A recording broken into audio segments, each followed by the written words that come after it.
അഖില കേരള വിശ്വകർമ്മ സഭ ഋഷി പഞ്ചമി ദിനാഘോഷം നടത്തി.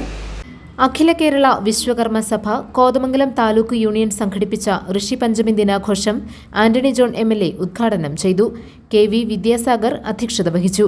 Advocate Jose Varghese, Aji Aravind, KR Santhosh Kumar, TP Rajan, Latha Manoj, EK Manoj, Ramya Harish തുടങ്ങിയവർ പ്രസംഗിച്ചു.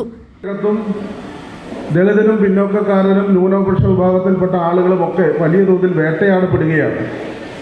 അപ്പോൾ യഥാർത്ഥത്തിൽ രാജ്യത്തിൻ്റെ ഭരണഘടന ഇപ്പോൾ നമുക്ക് ഇതുപോലെ ഒത്തുകൂടാനുള്ള അവസരം നൽകുന്നത്, സംരക്ഷണം നൽകുന്നത് രാജ്യത്തിൻ്റെ ഭരണഘടനയാണ്.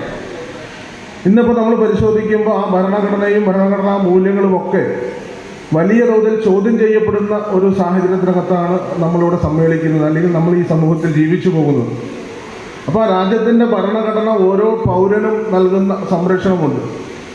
ഇന്ത്യ എന്നുള്ളത് വൈവിധ്യങ്ങളുടെ കലവറയാണ്. ആ വൈവിധ്യങ്ങളെല്ലാം ഉൾക്കൊള്ളാൻ കഴിയുന്ന മഹത്തായ ഒരു ഭരണഘടനയാണ് നമുക്കുള്ളത്.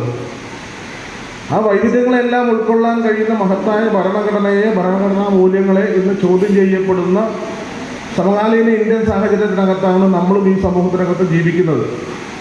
അപ്പോൾ അതുകൊണ്ട് തന്നെ ഇത്തരം വിഷയങ്ങൾ, നിങ്ങൾ നേരത്തെ കുറേ കാര്യങ്ങൾ ഇവിടെ സൂചിപ്പിച്ചിട്ടുണ്ട്. ശങ്കര കമ്മീഷൻ റിപ്പോർട്ടിൻ്റെ അടക്കം വിഷയങ്ങൾ ഇവിടെ നേതാക്കന്മാർ സൂചിപ്പിക്കുകയുണ്ടായി. അപ്പോൾ നിരന്തരമായി ഈ മേഖലയ്ക്കകത്ത് കരയുന്ന കുഞ്ഞിനെ പാലുള്ളൂ എന്ന് അദ്ദേഹം സൂചിപ്പിക്കുകയുണ്ടായി. അത് വസ്തുതയാണ്. നമുക്കറിയാം, നമ്മൾ ഈ മേഖലയ്ക്കകത്ത് അഭിപ്രായ ഭിന്നതകളും അല്ലെങ്കിൽ അത്തരം പ്രശ്നങ്ങളൊക്കെ ഉണ്ടെങ്കിൽ കൂടി. GTV news, Kothamangalam.